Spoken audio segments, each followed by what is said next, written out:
Welcome back to the summer of 1939, a time when America was innocent enough or ignorant enough to look into a mirror and mistake it for a crystal ball, which is where we were worlds apart from reality.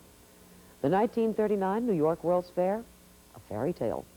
They called the fair the world of tomorrow, but Hitler had another tomorrow in mind for the world, and none at all in mind for Germany's Jews. America didn't want to think about that, didn't want any part of Europe's troubles that summer, but summer would end, ready or not. In Connecticut that summer, Igor Sikorsky was developing this country's first helicopter, the VS-300. He even lifted it a few inches off the ground. Our standing military establishment was not a whole lot more advanced. The United States Army numbered 200,000 officers and men, including the Air Corps. Hitler had 4 times that many soldiers in his Wehrmacht alone. And he had the Luftwaffe with its deadly Stuka dive bomber. The U.S. Air Corps had just adopted the B-17 bomber. Until 1938, this country did not even have a design for a standardized practical tank. Hitler had the Panzer, hundreds of Panzers, ready to pounce like jackals on a lamb.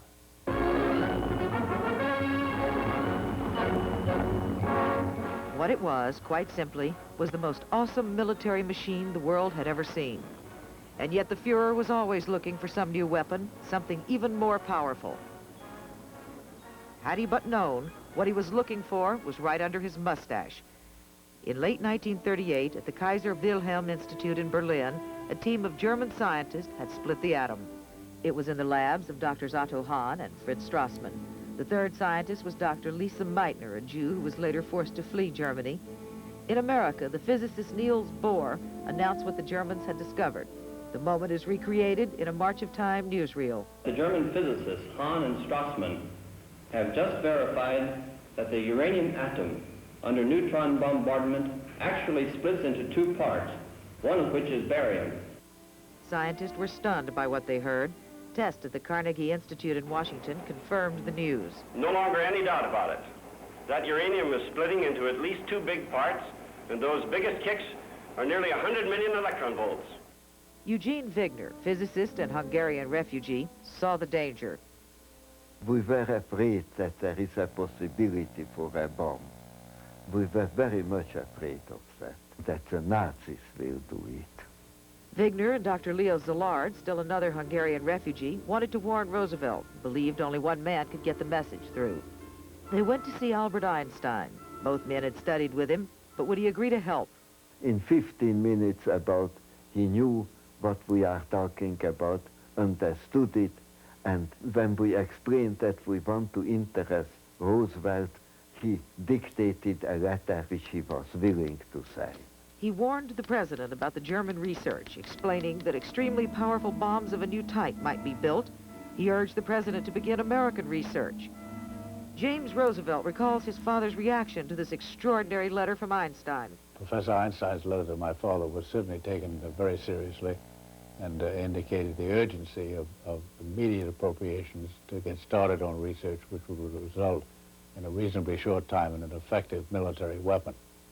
And it was the turning point, unquestionably, in our winning the battle for the production of an atomic weapon. Einstein's letter was a turning point, but not a great leap forward.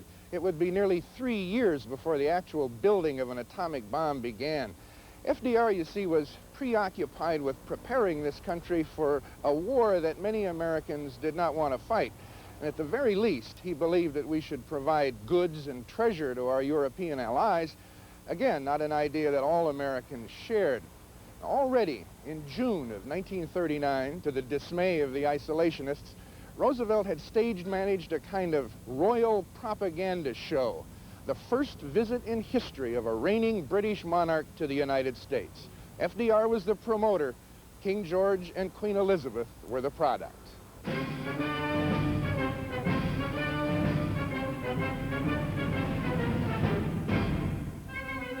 The occasion was formal, the reception warm. The tiny queen turned on her captivating smile. It was a hot, humid Washington day, but 600,000 Yankees turned out along Pennsylvania Avenue to gawk at and cheer the royal couple. At the Capitol, the King and Queen were received by Congress. One friendly hand belonged to Senator Claude Pepper of Florida, who recalls that many of his colleagues were skeptical. Some people asked the question, what were the British King and Queen over here for? Were they trying to get us into any war in which they might become involved? You remember when they were over here in the summer, the war had not yet started. But there were others who said, now look here, don't let that British King and Queen come over here and get us into a war. We want to be sure that that doesn't occur. Part of the ceremony, laying a wreath on the tomb of the unknown soldier. But indeed, there was more to the royal visit than wreaths and military marches. The official purpose was to have them come on a friendly visit as neighbors.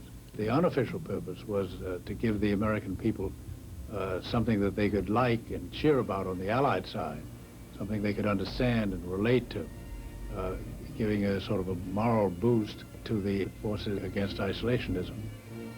They were greeted as heroes, and not just as sightseers, but as people that people really welcomed and were happy to see. And as a result, just because they were wonderful people, I think they contributed to the defeat of isolationism in the country. The isolationists were in no mood to be tinkered with. Led by the vitriolic Chicago Tribune, anti-Roosevelt cartoons and editorials accused FDR of maneuvering us into war. After all, he wanted to amend the Neutrality Act, which forbade our taking sides. Congressman Hamilton Fish of New York led the opposition. I was a non-interventionist. I was opposed to foreign wars, the same as probably 90% of the American people. Practically all Americans were very much opposed to going into war unless attacked. Another war, not for me. This time America should keep out, and I know I will. If war breaks out in Europe, I think that this country should heed the advice of its first president and avoid all foreign entanglements. I haven't the slightest idea of European affairs. There was general confusion in the public mind. The war in Europe, was it coming? It looked imminent. We were fearful of it.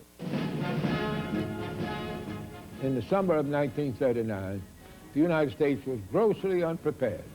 We certainly were. Artillery pieces were still drawn by horses in the summer of '39. Tanks looked like bathtub toys. They and our planes and those artillery pieces, most of that equipment was left over from World War I. We had won that war to make the world safe for democracy. Now the world was in a mess again. Some of the senators, able senators, said that we don't even want the government of the United States to have the right to declare who's the aggressor. I didn't ever want us to get mixed up in their perpetual wars. That's why they came over here, our people, to escape from those wars. I didn't want to bring them back into wars, but I wanted to promote peace there. So we settled for thumbing our noses at the bad guys, just like Mickey and Judy at the picture show. We've got no Duce, we've got no Fuhrer, but we've got Garbo and Norma Shearer. Got no Goose-Step, but we've got a Susie Q-Step here in God's country. We send our greetings to friendly nations. We may be Yanks, but we're your relations. Drop your sabers, we're all your people neighbors here in God.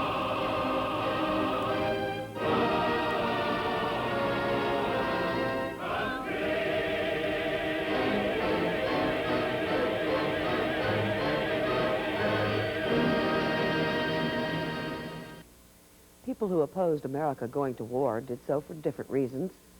What follows is part of a letter to the editor, published in the Chicago Tribune on August 30th, 1939.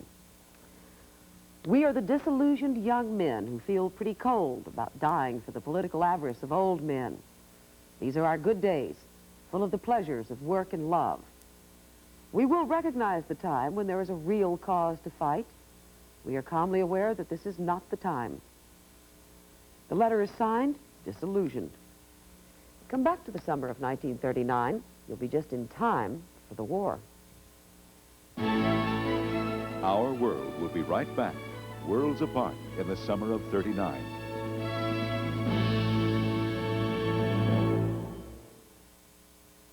Dear Linda, hope you can make my concert tonight. Love, Michael. Nothing less than finesse. Tonight, your hair has to look its best, and it will. You use Finesse. Feeling beautiful. Nothing less than beautiful. Nothing less than finesse. Finesse Conditioner. The perfect conditioning whether your hair needs a little or a lot. Nothing less than finesse. The top quality cars and trucks on the road today. You know, for my money, all the quality claims from here to Tokyo and back again can't stand up to 6 simple words. 5 years or 50,000 miles. That's the warranty you get when you buy any car or truck built by Chrysler.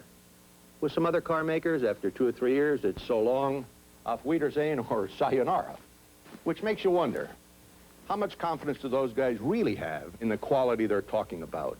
At Chrysler, we've backed over 5 million engines, over 5 million powertrains, over 5 million car and truck bodies with 550 protection. If they fail or fall apart, we fall on our faces. But something is holding us up, quality. So the next time you hear somebody talking quality, take a look at his warranty, then take a look at ours. To me, it's simple. If you're looking for who builds them best, take a look at who backs them best.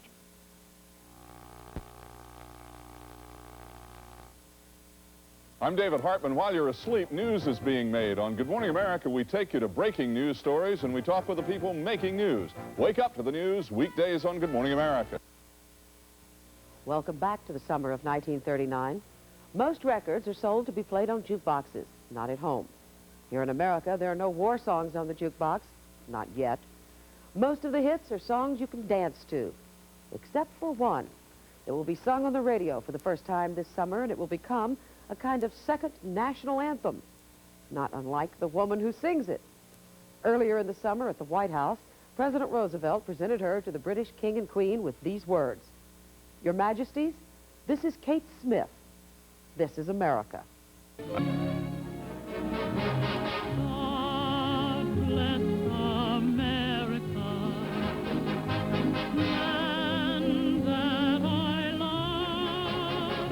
We interrupt this broadcast to bring you a special news bulletin. Moscow, Germany, and Russia today signed a non-aggression pact.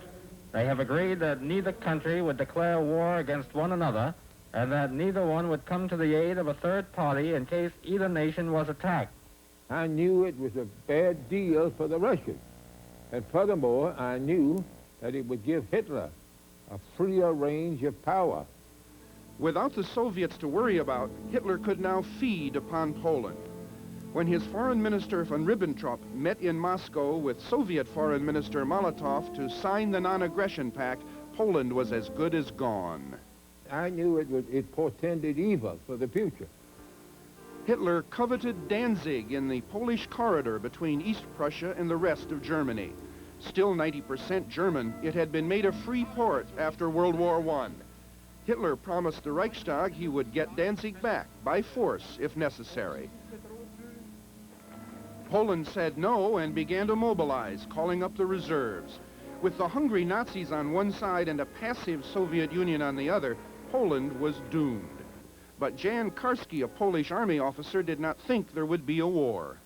I am sure most of the people in Poland, we were very optimistic first. We didn't believe that Hitler would dare to attack Poland, having certainty of two fronts, from the east and from the west.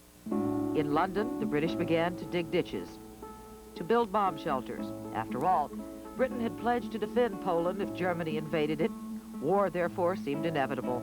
They began to send the children out of London again, and with the bitter memories still fresh from the last war, they fitted the children with gas masks. Meanwhile, in Paris, a reluctant French army was mobilized against the same old enemy. France was confident in its Maginot Line, a dated system of barriers the French somehow believed was still impregnable, or even relevant. It wasn't, but France, too, had promised to defend Poland. On the morning of September 1st, 1939, Adolf Hitler invaded Poland. The Blitzkrieg was begun. A monster was on the move. Crack panzer divisions, overwhelming air power, and a German force of 1,700,000. Poland was brutalized. Poland's army was crushed. The skies above Poland reigned what Hemingway called mechanized doom. Hitler's lightning war included bombing civilians. This was meant to terrorize people, and it did. But Radio Warsaw continued to broadcast a Chopin Polonaise, as if to say the spirit of Poland was not so easily destroyed, even if most everything else was.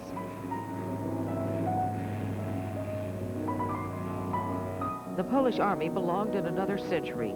It fought bravely, but horses and cannons and sabers against tanks and bombers made no sense. What I saw was not a war, it was a confusion, chaos, despair, no possibility to carry our cannons. Stupid horses afraid of the bombs. We were not afraid, but horses were afraid. Altogether, it was pathetic. We never expected that we would have to face powerful Nazi war machine alone. It was a massacre, the dead impossible to count. And yet the strains of Chopin coming from the radio often seemed to give the scenes of carnage an almost spiritual quality. Something was dead, and something was not dead. But it was clear Hitler had no intention of negotiating with Poland. Within 3 weeks, Chopin would give way to Deutschland über alles, Germany over all. Poland was the beginning. My world collapsed in 2, 3, 4 days. And it never was the same. In London, on the morning of September 3rd, King George went to number 10 Downing Street to speak to Prime Minister Neville Chamberlain, who then spoke grimly to the nation. The British can't project.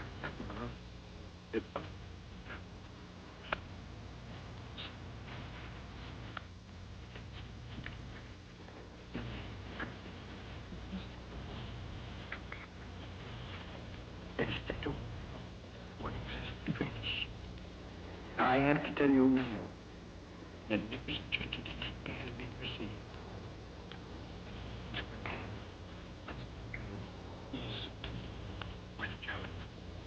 I felt very sad because I knew that when the great nations of Europe were locked against each other in war, that it was going to have terrible consequences for mankind.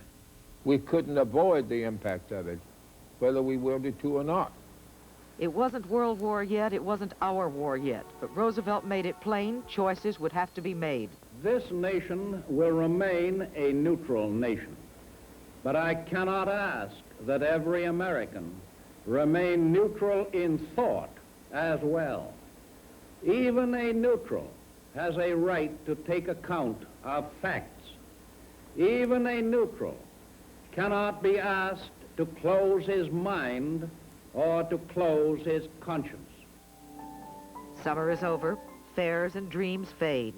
Hear the words of W.H. Auden's poem, September 1st, 1939, read here by actor Jason Robards.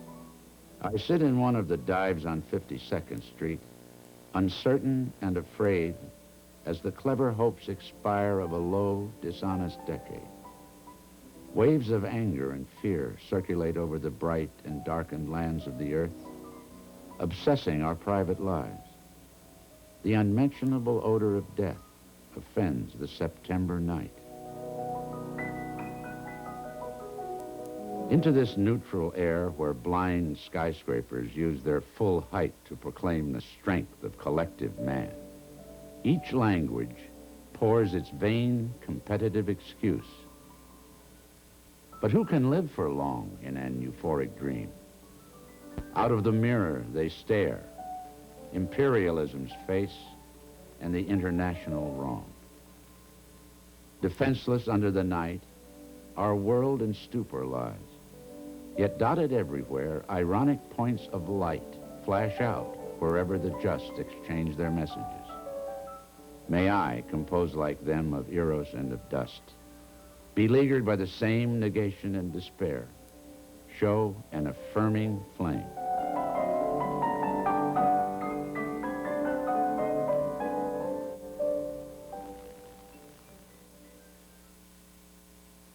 An affirming flame. Come back for the events beyond the summer of '39, when the affirming flame flickered, but did not burn out. Our world will continue in a moment. Now, colorful stain and tough polyurethane protection in one.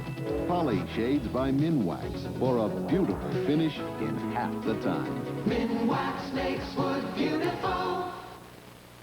We asked 1,000 doctors if stranded in the wilderness, which would they want? Tylenol, extra strength Tylenol, Advil, or Bayer? More doctors chose Bayer, nearly 2 to 1 over extra strength Tylenol. Bayer, the wonder drug that works wonders. Ever feel like it's you against trash, and the trash wins?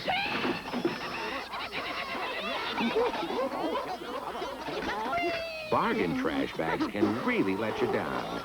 Don't get mad. Get Glad trash bags with 3 plies of Stress Flex plastic. 3 plies that stretch instead of breaking. Gotcha. So Glad keeps trash in even when it wants out. Glad trash bags. Don't get mad. Get Glad. The Far Side. Meet the mind behind its twisted humor. Watch 2020.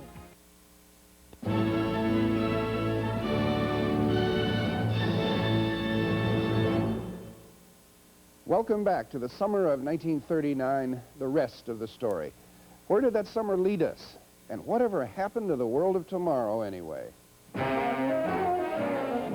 Trilon and Perisphere were melted down and made into weapons. The fair's world of tomorrow was not our world of tomorrow.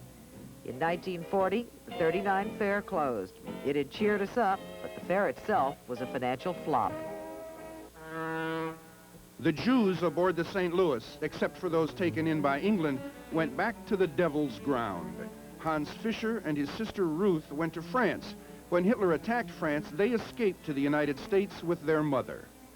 Ilse Marcus lost her husband, her brother, her father, and her mother in concentration camps. She survived Auschwitz. That's how I found out it's really only a very fine line from a human being to an animal.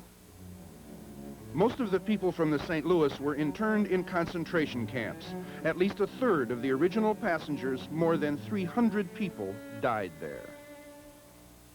As for the King and Queen of England, they came, they charmed us, but we wanted no part of their war. It would take Pearl Harbor to change that. December 7th, 1941, a date which will live in infamy. Adolf Hitler dreamed of a Third Reich that would last for 1,000 years. What he gave the world was a nightmare that lasted for 12 years and went up in smoke. Hitler killed himself in his bunker in Berlin on April 30th, 1945. And by 1945, Albert Einstein had changed his mind. This time, he and Szilard wrote FDR asking him to stop building the bomb, but it was too late.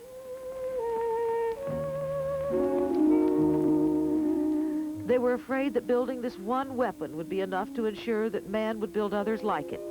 They were right. I'll never laugh again. What good would it do?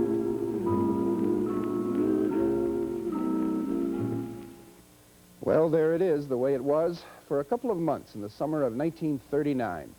Dreadful things were about to happen: war, genocide, the potential to destroy the entire human race. Had we been better prepared, had we acted quicker, more decisively, could some of those evils have been avoided? Maybe yes, maybe no. Anyway, we were not prepared and we did not act. We enjoyed America's last innocent summer, the last summer that we could be a world apart. It was our last summer in Eden before we acquired knowledge, not by eating an apple, but by discovering how depraved humanity can become, and by knowing that we are all human. Still, it was a lovely fair. Tonight we close with some of the words of a song by Billy Barnes. I wanted the music to go on forever. I wanted the clowns to be constantly clever. But the merry-go-round is beginning to slow now. Have I stayed too long at the fair? The music has stopped, and the children must go now. Have I stayed too long at the fair? Maybe we did. But in the summer of 1939, reality proved to be, as usual, impossible to flee, especially on a merry-go-round. And so it goes.